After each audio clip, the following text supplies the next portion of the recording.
Joining us now is Dr. Dvir Abramovich, Chair of the Anti-Defamation Commission. Dr. Dvir, good morning to you. Good morning. Good to be with you. Please call me Dvir. Dvir, first of all, how are you going to spend today? Well, I'm actually here in Sydney. I'm going down to Bondi Beach to pay my respect, but also to attend the vigil. But I want to say something to you and to your listeners.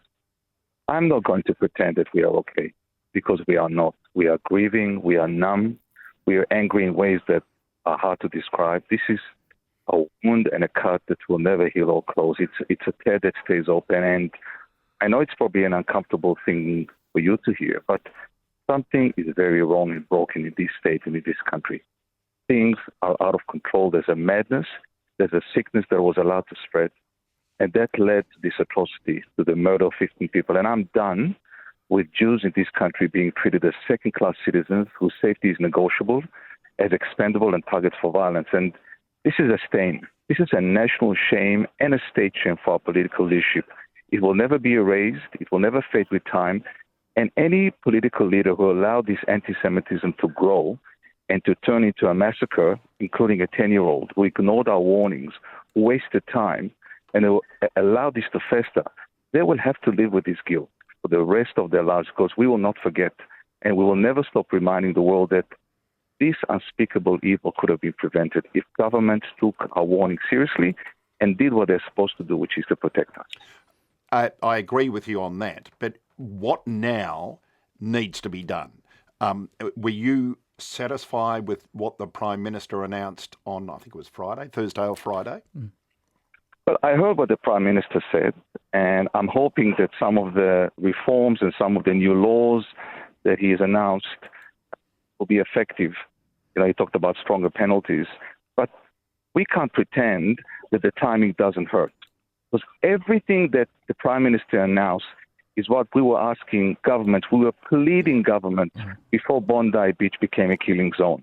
And I want to remind everybody that for 2 years, we've had weekly rallies in Melbourne that have functioned as public executions, assassinations of Jews or Israelis and Zionists, like in Nazi Germany. Anyone who supported Israel to exist, anybody who was a Zionist, anyone with a family in Israel, was called a genocidal baby killer, a war criminal, and we were turned into something that people felt licensed to kill. So I don't want anybody to act surprised when those two evil men picked up those guns and slaughtered 15 people. And what is so infuriating for me, Nick, is that the priority for the state and federal governments was not to upset anybody.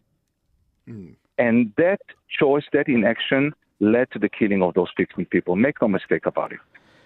Dvir, I don't know if you heard, but earlier in the week, John Anderson, who's the former Deputy Prime Minister in the Howard government, said that the government did what it did because there is 1 million Muslim votes and there's only 100,000 Jewish votes, and they don't want to offend Muslims. Do you agree with that, or is that too unfair? I don't know what the motivations are. All I know is that a 10-year-old girl who was supposed to worry about homework or what time she should go to bed, and a Holocaust survivor who suffer the worst of humanity are now in coffins.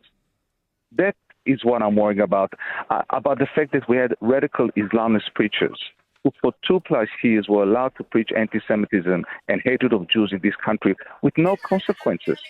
And when you keep dehumanizing people, when a group is portrayed as evil, then it's okay, it's justified to act in the way that those two men acted on Sunday.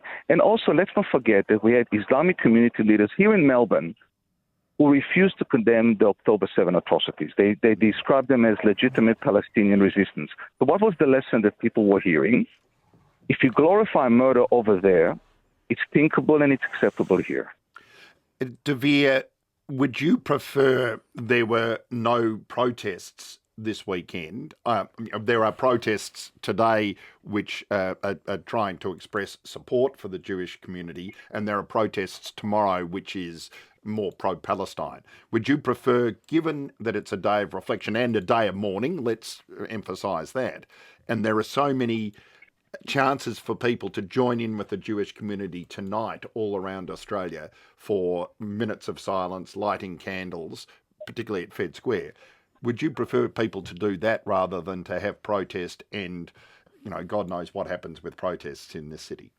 Yeah, well, first of all, I would prefer that there would be no protests today because everybody in this country, including journalists, who allowed those hate preachers to come on radio and speak, would not protest. This is a day for reckoning. But the fact that even the murder of 15 people will not stop the anti-Israel, pro-Palestinian protest tomorrow tells you that their bloodlust knows no limits.